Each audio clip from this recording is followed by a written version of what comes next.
তো বর্ষা নেমেছে।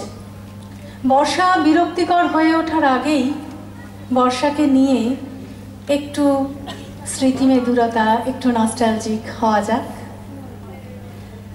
আমার দ্বিতীয় কবিতা, মাফ করবেন, আমি প্রথম যে কবিতাটি পড়লাম, এসো মিশে যাও, কবি চন্দননাথ। আমার দ্বিতীয় কবিতা শ্রীজাতর লেখা, ওয়েটিং রুম। ট্রেন চলে গেছে, ফিরে আসবে না বৃষ্টির মরশুমে। কেউ ফিরে যায় বাস্তবে, আর কেউ ওয়েটিং রুমে। মানুষ কিভাবে স্মৃতি ফিরে পায়, বৃষ্টির কাছে শেখা। রাতের স্টেশনে আটকে পড়েছে নাসিরুদ্দিন রেখা। চশমার ফ্রেমে কবেকার জল, একা থেকে গেছে চোখও। হয়তো দুজনে দেখা হবে বলে বৃষ্টির রেল রোকো। তুমি ভালো আছো? এই চলে যায়, তুমি ঠিকঠাক? এই ঝড় জল মাখা ওয়েটিং রুমে আর কোনো কথা নেই।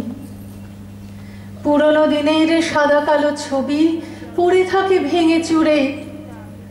গুরু গুরু মেঘ গুমরি গুমরি গরজে গগনে দূরে।